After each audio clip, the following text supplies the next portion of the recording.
What's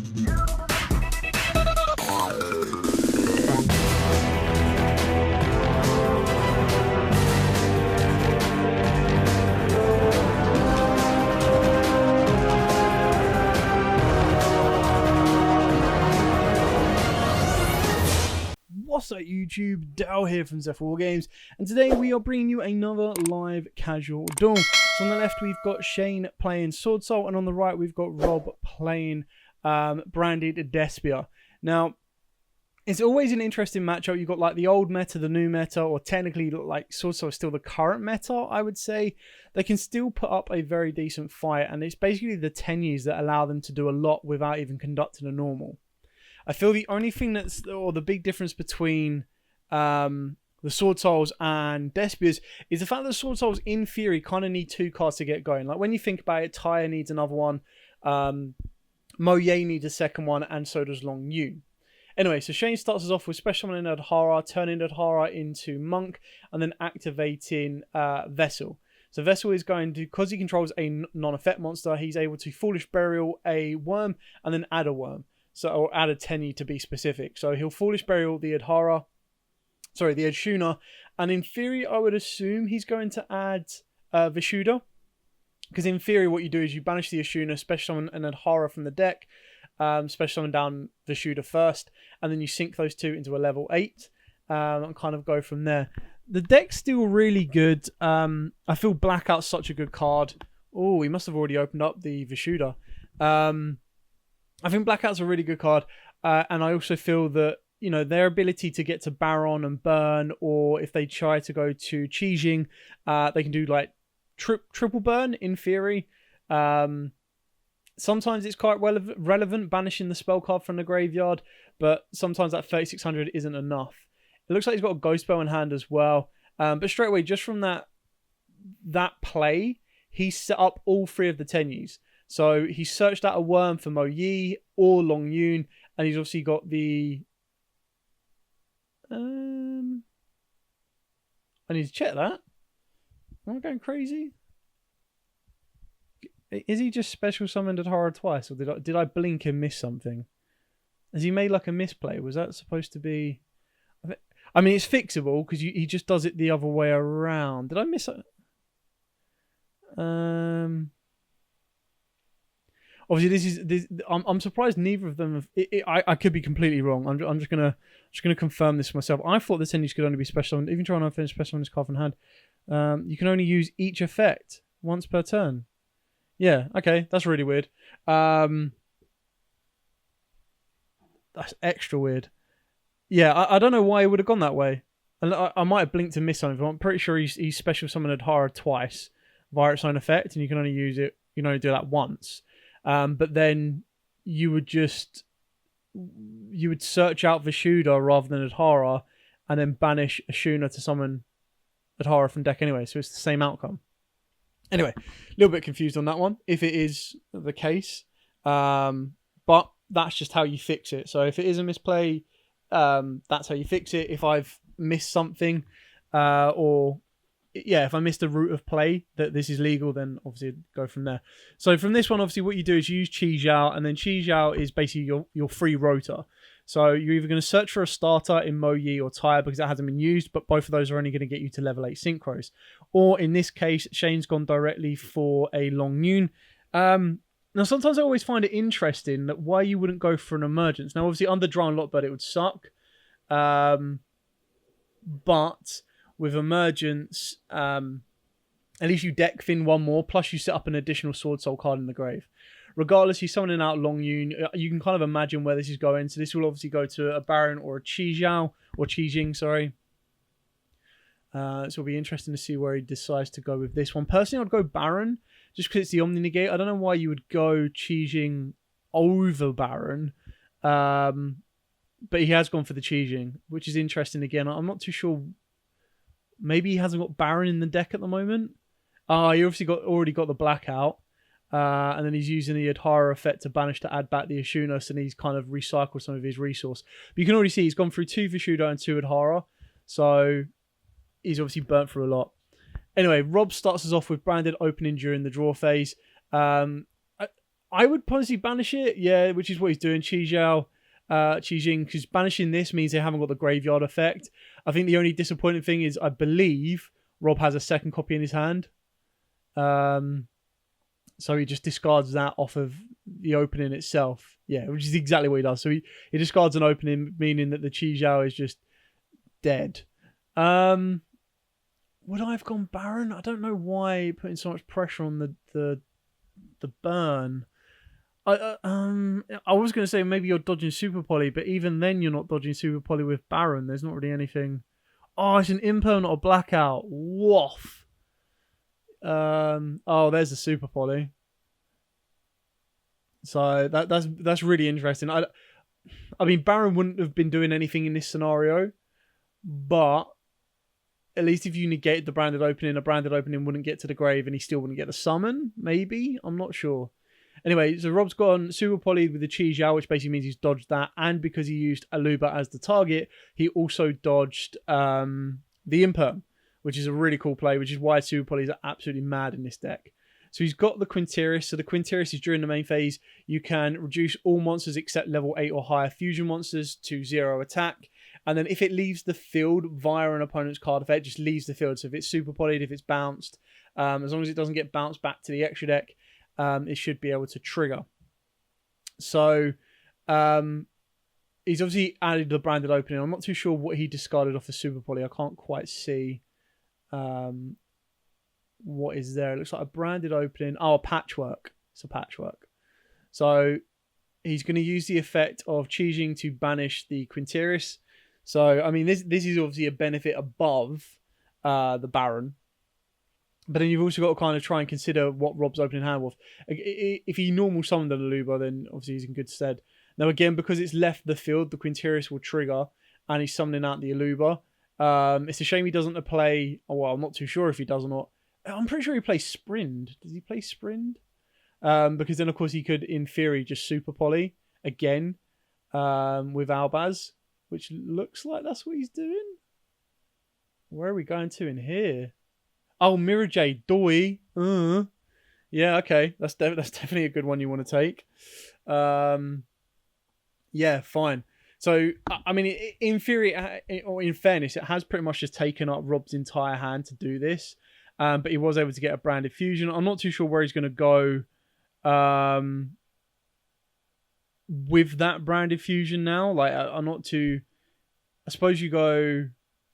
he's sending the Light Hexil, so he's going to go to Albion, and then Albion's going to give him a Dragoon. So as long as he keeps a card in hand, he'll get an Omni Negate, which is pretty much nice. So that's kind of cool. What do we get there? Oh, we got a Ghost Beld. Woofed. Woofed. You are sticking with your Mirror J, bro. And your Albion. I mean, again, we know the card in Shane's hand is the Ashuna, so we're not really too worried about that.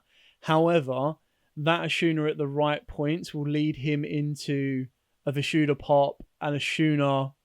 an Ashuna bounce. There we go. An Adhara recycle, and a Ashuna special from the deck. So he's still got so much more to play with. And then normal summon of a Mo Yi or a Tai will still give him a lot to play with. And that's where stuff like Baxia can come into play as well. So I think Rob's going through his extra deck, debating whether he wants to use Mirror Jade. I don't like the only reason you would use Mirror Jade here is by using it, well, not specifically here, but it will guarantee 5,500 damage, which basically balances back out a little bit more than the 3,600 he's already taken from all the burns. And if he sent an Albion, he'll get a branded in red. So he's got the field spell, which is interesting. Is he going to go into a second Mirror Jade? What? I mean, it's not a bad way of doing it. It's a bit of an odd way of doing it. What? Dracus de Pelio? What? He's obviously not playing to Albion. Weird build. But that gets the branded in red. This is an odd one as well because... Yeah, I can only imagine that he doesn't have a second branded in red. But then he must have sent Sprind, maybe. He sends Sprind and work from there. But now we're going to continue to see the power of the Tenyis, because basically the Dracus de Pelio will have the ability to negate a card that comes on the field, But this is obviously where the shooter comes into play, because then it will force the branding in red, and then you kind of have to question exactly what he'll go to. Keeping in mind as well, with the field spell in play, if a non-fusion fairy monster leaves the field, it will trigger an effect.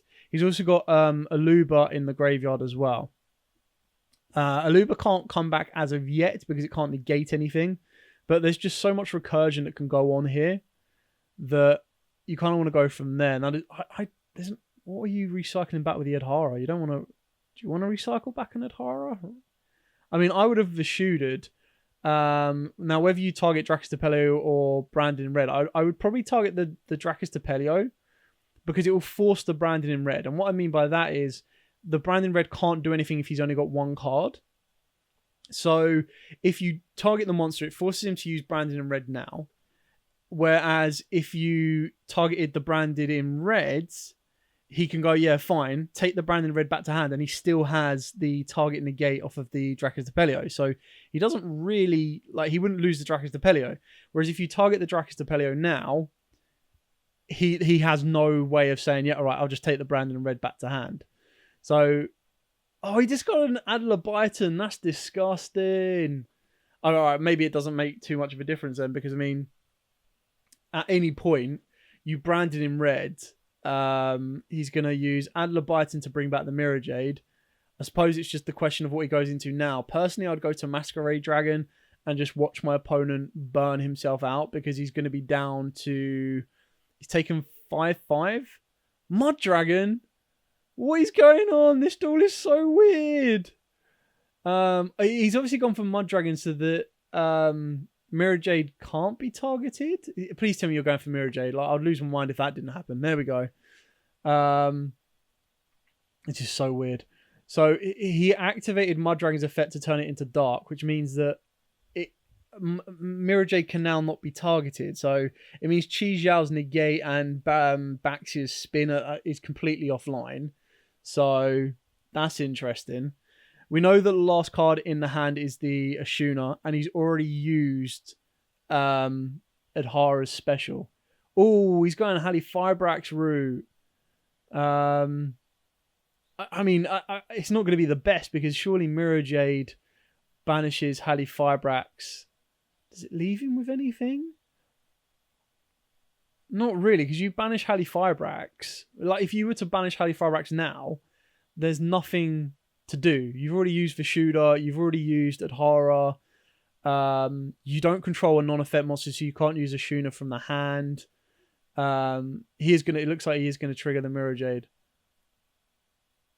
He does have a second Albion. I'm so confused as to why he I don't know. I really don't know. I suppose he kind of went with the Dracostapelio as that alternate option of being an imperm, but you still could have then had the ability to make Dracostapelio during your opponent's turn. Oh, it was tie. It was tie. When did the Ashuna get used? Oh, I don't know. I missed that one. Good paying attention, Dal. Well done. Anyway, so Ty's going to banish the Long Yu. This is why it was a little bit weird doing the Adhara so early on. Especially if he obviously would have drawn the Ty for turn.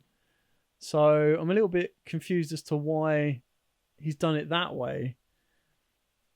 He banished the Despot as well. That's really weird.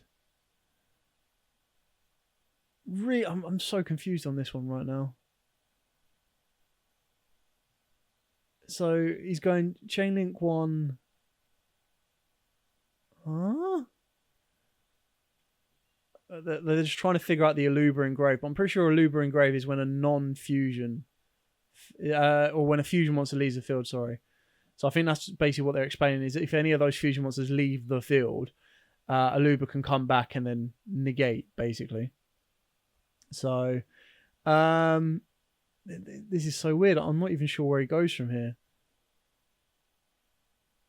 I don't know the Swordsoul build, so I don't know if there is an additional way of abusing Halifibrax, but I doubt there is. What What 8 do you go for? Do you go Draco Berserker will still trigger everything. He goes for the Yugioh. I mean, it's the most logical. I would search.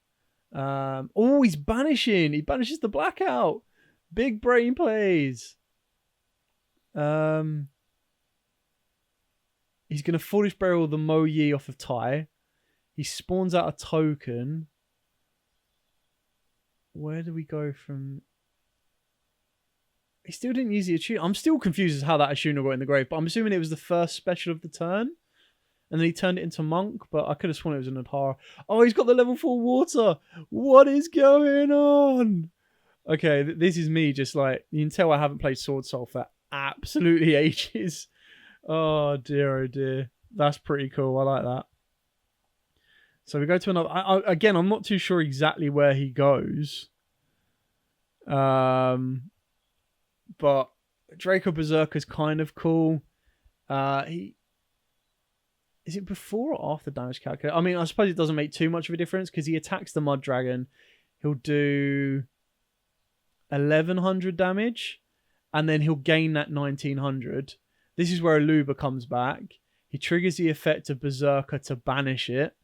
But I'm like, I don't think you can do that because that's during the damage. Like, is it during damage step? It was, because I'm pretty sure Berserker doesn't negate the effect. And I'm pretty sure this is still happening during damage step because obviously it's the monster's destroyed.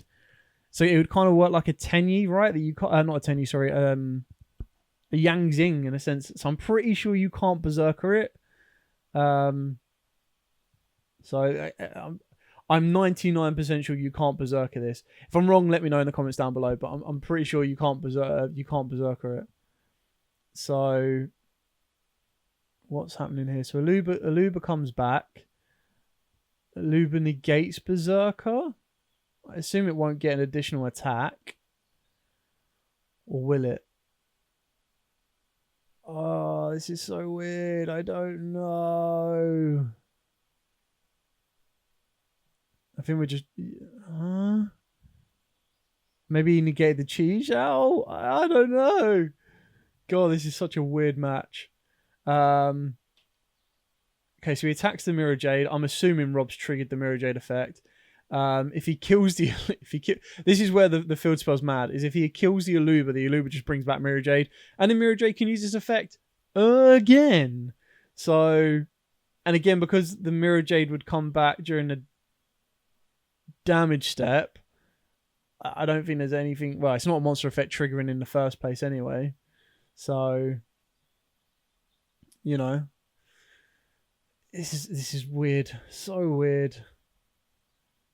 Again, it's quite interesting when you think about it. When you look at how Shane's end board finished and he had one card in hand, and then you look at how Rob's turn finished and he had no cards in hand, and then you look at how Shane's come back with 2 cards to build this board, and now Rob would supposedly he's got so much coming back because Mirror Jade's going to nuke that entire board. So that's going to trigger everything off. He's got the Albion as well in the end phase, which is going to give him a branded fusion. So, or a branded in red. Don't know what he's taken. I can only assume that's a branded fusion. What are we going for?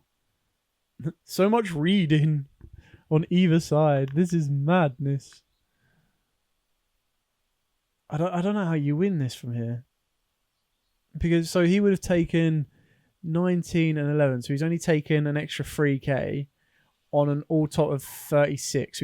So Rob has taken 6,400 damage and Shane has taken 5,500 damage. Was that a branded in red? Oh, we forgot to use Mirror Jade. What a doofus. Well, there you go. That's how you win and lose duels, ladies and gentlemen. Lucky this is just casual for well, I say casual. At least it's just a friendly. And oh my god, he top decked a patchwork off the top as well. What is going on? He doesn't have a target of a Halley Fire. Don't give me that. There's no way they play. Oh, he could do. That would be spicy as heck. Tag Halley Firebrax out into Formula Synchron, draw a hand trap, and then sink into a Baron. Or even if you don't sink into a Baron, sink into a Qijing. So that's where if Baron was... Oh, no. Can you imagine going to a second Qijing? And then that would put Rob onto a clock, because then if he activates a spell, it gets banished, he burns for another 1200. So then 64? 66. 6,600 damage? Yeah, so he's taking 6,600 damage. So then it would have been exactly... No, it would have been 1,000 over lethal. Oh, so that's there you go. If you ever wanted a reason to run 2 Qijing instead of 1 Qijing and a Baron, this is exactly it. So he would activate Branded in red. You would go Qijing to banish the Branded in red. And that would put Rob's damage to 78. And then as soon as he special summons out that fusion monster, you use Qijing to banish it again. And that would be game. Pretty interesting to see where this one's going to go. Very, very interesting. So, I mean, there's still a lot to do. He's obviously activated Patchwork. He's still got to try and play... Well, I don't even really think you need to worry to play around it, to be fair. Do you need to play around... I don't think you need to play around any of them. Qijing, Yugioh, and Berserker. Like, neither of those are negating... Like the cards in grave. So he's added back... Oh, because he had Leviathan's banished. He used it off the Brandon in red as well. So he has to add back Fallen of Albaz. But then he's got 3 monsters to fuse with anyway. The only thing is he'll only be able to... He's chosen not to fuse. Oh, that's why. He chose not to fuse because he wants to put the poly in the grave. So he uses Aluba, Chains, and Albaz to make Guardian Chimera, which now means that Guardian Chimera can't be targeted by... Yugioh, and because he's gone Chainlink 1 Guardian, Chainlink 2 Chains, Berserker can't banish it. So this is what happens. These are the early days of testing the new decks. It's always like, what does that do? And there's like, I think that the worst thing about the Branded and the Despias themselves is they have so many little hidden effects. And obviously the Chimera, what I mean by that is that most people are going to be playing Chimera without the poly in the grave. So not many people are going to stop to consider the it can't be targeted kind of thing. So I think Rob's played that quite well. And then you forget about the field spell as well. It's just absolutely mad. So Rob will get the ability to pop 1 and then... pop 1 and draw 2 because he used 2 in hand. But because he used Chainlink 2 of Chains as well, he'll also be able to search out another Patchwork. So he deck fins, draws 2, which could be anything considering he hasn't even normal summoned yet. And is then going to be able to... He'll only be able to pop 1 card, but the Yugioh... I mean, I suppose do you get rid of Yugioh or do you get rid of the Berserker? It'd be interesting to see where he takes it from here. Non-target destruction. Nothing's in the grave to protect. What would I... Oh, he goes for the Berserker. That's interesting. So it leaves Shane with a negate on the board. Oh, he's just going to go bat phase. Nope. I'm not leaving you with a negate on the board. Oh, what's going on? I think he's just trying to figure out that there's no way back from this now. Oh, no. What we got? We got something? Nah. Yeah, because he's not got a non-effect monster on the board. What? Yeah. Kills the Yugioh. So then Shane has taken 6k? Yeah, 6k's worth of damage. Rob's taken 66. Top deck for the life of it. I mean, I don't know what you top deck. Without Despia 001, your Halley Firebrax isn't doing anything. Blackout does nothing because there's no worm on the board. You've got no effect, non-effect monsters on the board, so you can't start using the grave effects of everything. I don't know where this goes. So you kill the Halley Firebrax. That takes him down another 18. So it leaves Shane on 200. No, less than that, right? Yeah, no, 200. 200 life points. Oh, obviously wasn't anything good. Oh, Imperm. Oh, Heavenly Cycle. Ripperunio. Okay, that was a very weird game. And obviously it's quite interesting seeing it for the first time playback. Anyway, I hope this has kind of enlightened you of what to do, what not to do, and kind of go from there. As absolutely always, guys, stay safe and happy dueling.